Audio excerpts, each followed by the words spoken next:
We're back to the semifinals of the EIZO Holiday Brawl, spawning in the top right corner of the map. We have our blue Terran player just tied up 1-1 with some pretty cool siege tanks.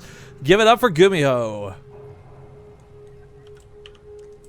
In the upper left, as the red Protoss, it's Harstem.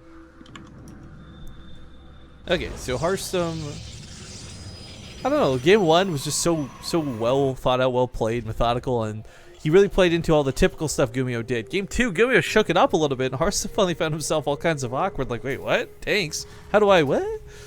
The Hellion damage was okay, notable, but I really don't think 14 probes is what killed him that game. It was certainly the tank stylings that was, the terrain abuse, the location he kept. I mean, that all worked out fantastic, and you can't really get that same sort of abuse on merry-go-round.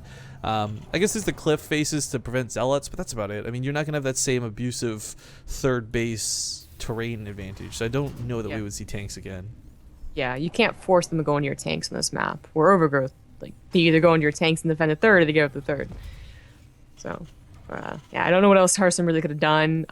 Thinking about it, like, the best thing to do against tanks is to catch them out in the open, but without Alexander Balance especially, going out in the open with your own army is not a good idea for Protoss either. So chalk that up to just Gumiho getting a good early game and a really nice put out mid game, and it goes into game number 3. It is, of course, even 1-1. And I'm not sure if Harstem is going to mix it up this time, as he was the one doing everything, the standard, the Blink build again last game. Maybe he'll throw in an Oracle. DT. Something. Oracles would be kind of cool, but I don't know if they'd be like the game-winning move. Revelation's never a bad thing to have, but at the same time, even without that, or even observer coverage, like Harstem in at least Deadwing seemed to have a pretty good handle on where Gumiho was at all times. Proxy of some sort, yeah. Yeah, and actually Gumiho's going to go for a one-base Widowmine drop. I think it's a Widowmine drop anyways. Could be those Hellions again. But this is like the time where it gets a little weird. Like one-base is one-base build. Who's going to happen? Where are the timings? I don't know. Alright, so this is going to be proxy oracles, and what's really scary is to consider that this can go worse. MC does it a lot versus Terran. You'll see it, especially in DreamHack matches. Like, you open with the Oracle, then you follow up with a couple of Void Rays, and this goes out of hand very quickly. Or even a couple of Oracles into one Void Ray. Either way, if there's a Void Ray follow-up to this, that means Gumiho's going to be really on the ropes. But the thing with the timing of this, if it's a Widowmine drop, great. The Widowmine actually kills an Oracle if in the mineral line's waiting. But so often, the Terran player decides, you know what?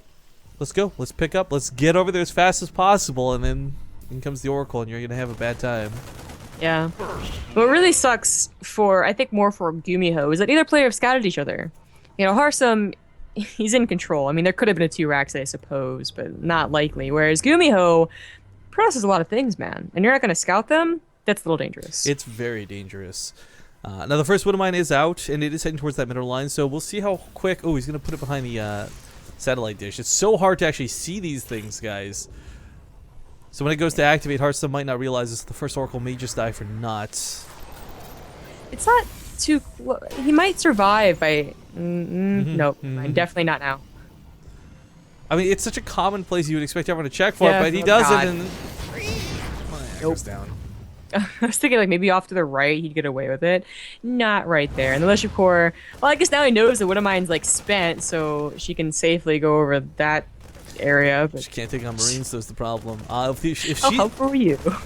If she stays alive till the Oracle comes out, that extra damage might let her beat out the Marines, but we got the pickup going across the map, but the fact that this Mothership Core is here and not at home means no Photon Overcharge. Harstem, without Warp Gate, only has 1 Stalker to defend. With this, could be a very quick game. He's going to try and send the Oracle back home, chronoing this out as quickly as possible. Oh, this could be dangerous. Look at this, is that Hellion should be able to add a whole lot. Well, actually, there's nothing to block him off from just going up to the main, so never mind.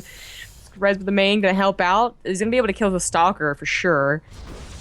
There's nothing here. No, this is flopping for Harstem pretty hard. Oh, nice. He's gonna surround on the Hellion though. But the second one waiting. Here comes the Oracle, and Harstem's gonna lose all his probes for this, or most of them. Yeah, actually saves most of he was attacking units. The simulator. What? I didn't realize.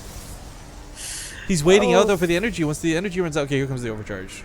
All right. Thank goodness. But can he stabilize? I mean, with the second Oracle's coming back home, it's not going for the mineral lines. It's not going for an attack, which I kind of actually think if it did would work out pretty well, as there's not a lot left at home to defend. I think there's one more Widowmine that was snuck up. But yeah, he moves it. I don't know. It was way too risky with the Widow Mines being down, especially as hidden as they were. That's a freebie. Yeah, actually gets the Widowmine. That's a pretty big deal, actually.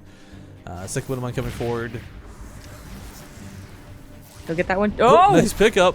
But it looked like it zapped the medevac. You think like that's got to kill the medevac, right? It definitely did. That would have been, when Blizzard's bad. I'm in a lot of trouble, but saves 2 Widow Mines, and they'll be useful for sure, but like, you know, the Oracles should not do any more damage. And Gumiho's on a second base. Harstem is on 21 probes. It's not looking so hot for Harstem. No, it's really not. And the damage from the Stargate did not pay off. If the 2 Oracles were grouped up, maybe you've got like that sort of Revelation mixed with the Pulsar Beam, but not the case. And I believe I heard of Widowmine Burrow somewhere. I don't know where.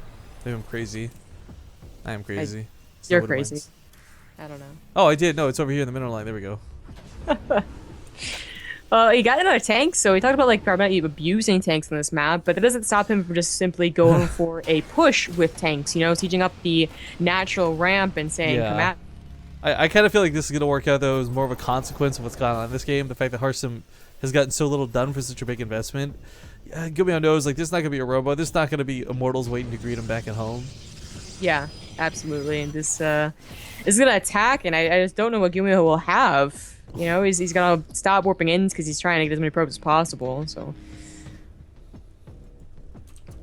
Well, Harstem's still trying his best to do what he can where he can. Oracle didn't kill the Hellion in the middle of the map, and this one's so low that can't really take too much damage. I don't know if he saw the tank. I think he did when he swung by, but I don't know, Zombie Grub. This is this is not looking good for Harstem. No. The push is going to come. It's coming right now, actually, and he has 1 Stalker and Militia Core. So, it's weird. That's... I don't know what he's going to do. You know, maybe give up the natural? Oh, he actually has units on the bottom, but still, 3 Stalkers and 2 Sentries is still not enough. I mean, you can force fit out tanks. They're not big enough to crush them, but... It's true. It's true. You know, only 30 seconds of time. I don't know if that's even going to be enough to get an Immortal out, even if you chrono boost it full way through. The Robo's still not done is the problem. Looks like the Oracle did get a couple of kills on the other side of the map. Some SCVs do start dying, but it's a Photon Overcharge to hold off such a big standing army.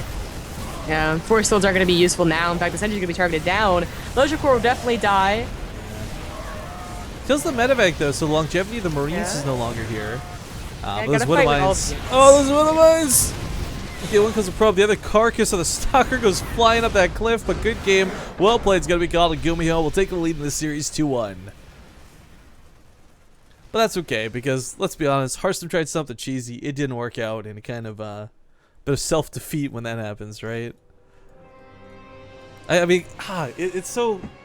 You watch something like that, and it's not even like Gumiho did anything super special. He just broed the Widowmine in an unseeable spot, and that shut Harstem down so well.